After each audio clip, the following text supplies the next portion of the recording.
Oi, o meu nome é Ilan Brenman, eu sou escritor e educador, e hoje eu queria conversar com vocês sobre uma reflexão que apareceu, depois que eu conversei com um amigo que me comentou que tinha acabado de voltar de um hotel, naquele sistema tudo incluso. Comida à vontade, de manhã, de tarde, de noite, estava com os filhos. E ele falou: Ilan, olha que interessante, os meus filhos, vendo aquele excesso, aquela abundância, começaram a ter uns comportamentos meio estranhos, diferentes. Eu perguntei quais, né, comportamentos. Ele falou: primeiro, eles estavam, né, tinham dificuldade de escolher a comida, porque era muita opção. Segundo, tinha um desperdício muito grande de comida, porque tinha muita comida. Terceiro, a gente não sentia fome, estava o tempo inteiro saciado, e que era uma sensação estranha, tanto para mim, disse esse amigo, quanto para os meus filhos.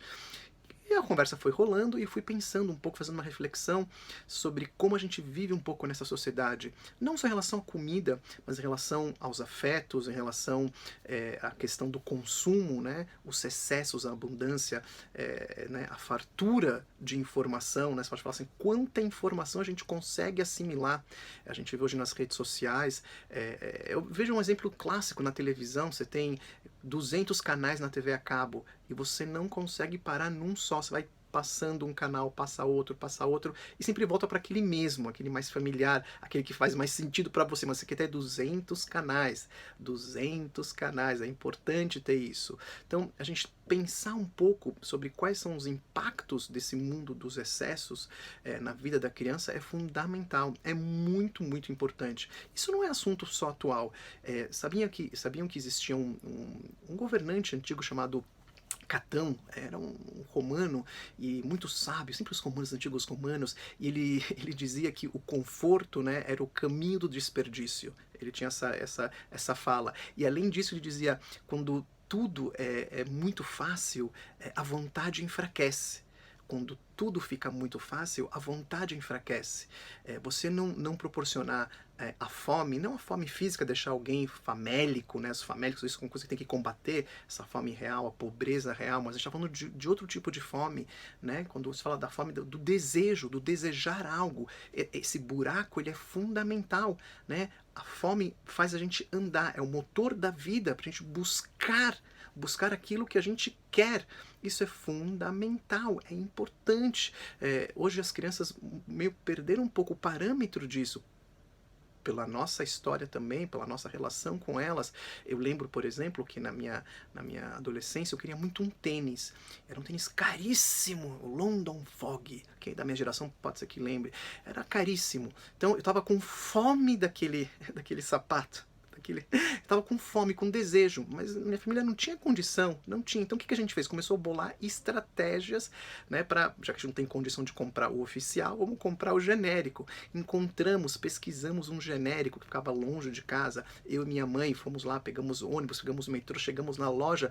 Alegria total, era metade da metade do preço, bem parecido com o original. Eu fiquei feliz da vida, conheci um bairro novo, tava lá com a minha mãe, batemos papo. Então, esse desejo, ele é fundamental para não enfraquecer a vontade da criança. A gente vê hoje muito as crianças saciadas. Estamos saciando essas crianças e não entendemos porque crianças e jovens se tornam déspotas, pequenos ditadores, né, dos seus próprios desejos, porque a gente não está deixando eles sentirem esta fome, esta falta que é tão importante. Eu faço uma relação né, com esse assunto, com um pouco com como que um astronauta vive no espaço. Se vocês imaginarem cenas que aparecem na internet, na televisão, só colocar na internet, quando tá lá no espaço, o astronauta, ele tá leve, tá bem leve, não tem gravidade. Então ele não tem esforço, Tudo é fácil, né? Tudo fica fácil, tem uma abundância de facilidade lá. Por quê? Porque o músculo dele, ele não é trabalhado, então você vê aquela coisa, parece uma coisa bem lúdica. Eles são, né, os astronautas são aconselhados a fazerem exercícios físicos lá no espaço, porque senão o que acontece? O músculo atrofia. Os ossos começam a perder massa, a massa óssea. Por isso que quando eles chegam na Terra, eles são carregados, eles estão mais fracos, porque aqui na Terra se exige um esforço um esforço, não um conforto absoluto muscular. Lá no espaço existe um conforto absoluto do músculo e da ossatura. De novo, tudo fica leve, aparentemente bem legal, mas isso traz uma consequência. Precisamos também pensar nisso, fazer uma relação com a nossa realidade.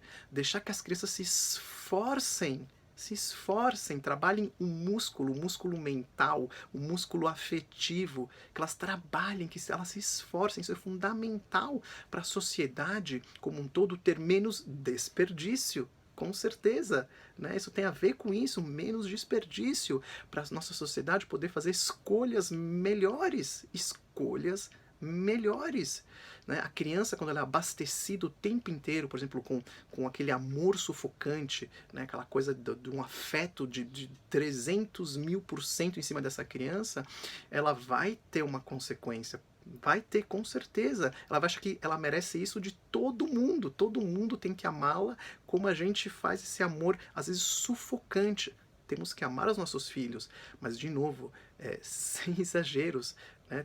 Tudo incluso, mas esquecemos o essencial. O essencial não é esse amor absoluto. O amor, ele é representado pelos nossos atos, às vezes por um movimento que a gente faz, que a gente traga para essas crianças esse sentimento de falta. Esse sentimento de falta, ela vai buscar soluções, né? Ela quer conseguir algo, não dá tudo de mão beijada para ela, porque ela vai achar que a vida é assim, e a vida não é assim. Então, a próxima vez, né, que a gente se deparar, né, com esse sistema tudo incluso, isso vale para várias áreas da nossa vida, a gente tem que refletir e pensar, está tudo incluso, mas o essencial, ele também está incluso? O essencial está incluso? Essa é a reflexão de hoje. Tchauzinho.